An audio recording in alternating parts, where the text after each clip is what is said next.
What does it mean to be wealthy? For most, it's luxury. A mansion by the ocean, a garage full of exotic cars, first-class flights to the world's most beautiful places. Society has wired us to think that wealth is about what we own, not what we control. But here's the problem. Owning expensive things doesn't make you rich. A celebrity with millions can still be broke if they spend it all. A doctor with a high salary can still be drowning in debt. A social media influencer showing off luxury cars might not even own them. Because true wealth isn't measured in things, it's measured in freedom. A conversation worth having. Imagine sitting across from Alex, a seasoned entrepreneur who has spent years helping others rethink their definition of success. Across the table sits Sarah, a mid-level manager earning $120,000 a year, but feeling increasingly uneasy about her financial future. Sarah: I see people on Instagram living these amazing lives, luxury vacations, designer clothes, fancy cars. I want that.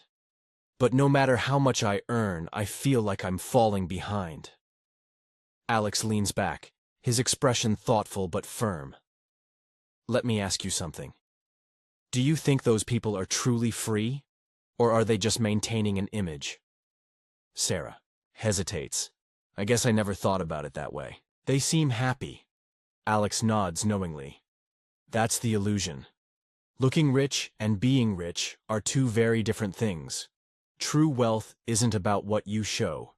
It's about what you control. Owning expensive things doesn't make you rich. A celebrity with millions can still be broke if they spend it all.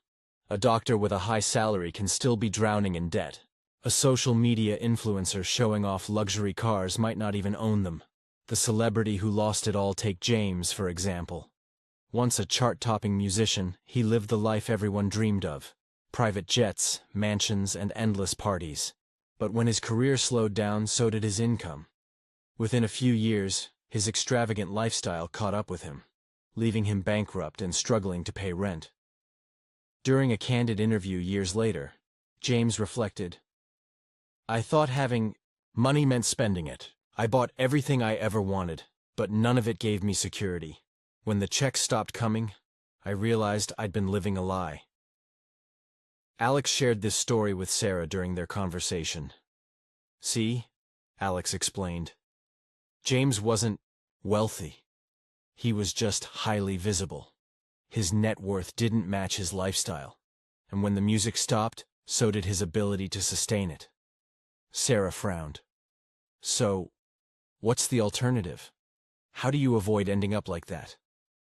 True wealth isn't measured in things. True wealth isn't measured in things. It's measured in freedom. Can you wake up and decide how to spend your day? Can you stop working for months and still be fine? Can you make money without constantly trading your time for it? If the answer is no, then it doesn't matter what you drive or how big your house is. You're not wealthy. You're just maintaining an expensive lifestyle. Real wealth means control over your time and choices. Consider Lisa, a graphic designer who decided to redefine her version of success. Instead of chasing flashy possessions, she focused on building systems that generated passive income. Rental properties, online courses, and automated investments. One day, over coffee with Alex, she shared her journey. Lisa: At first, I felt pressure to keep up with my peers. Everyone around me seemed to have nicer cars and bigger houses. But then I asked myself, what do I really value? Turns out, it's freedom. Now I can take months off work if I want to, travel whenever I feel like it, and still have money coming in. That's real wealth. Alex smiled. Exactly. Freedom isn't flashy. It's quiet. It's waking up knowing you don't have to trade hours for dollars. It's choosing how to live your life instead of letting bills dictate it. You're just maintaining an expensive lifestyle. Real wealth means control over your time and choices. It's not about looking rich. It's about being free. The doctor drowning in debt meet Emma, a successful surgeon earning $300,000 a year. On paper, she appears wealthy. Her home is luxurious, her car is top of the line, and her wardrobe rivals a fashion magazine spread. But behind the scenes, Emma is drowning in debt. Her mortgage consumes half her monthly paycheck, her student loans linger ominously, and her credit card balances creep higher each month. When an unexpected medical bill arrives, Emma panics. Without savings to fall back on, she's forced to max out another credit card, digging herself deeper into financial quicksand. Desperate, she reaches out to Alex for advice. Emma: I thought earning more would solve everything, but now I realize I'm just running faster on the same treadmill. Alex replies gently, earning more won't fix bad habits. Until you shift your focus from consumption to creation, you'll always feel trapped. Build assets that generate income, not liabilities that drain it. Ask yourself, are you building wealth or just funding an image? So ask yourself, if your income stopped tomorrow, how long could you sustain your lifestyle? Do you own your money, or does your money own you? Are you building wealth or just funding an image? Facing the truth. During another mentoring session, Alex poses these questions to Sarah, challenging her to confront uncomfortable truths.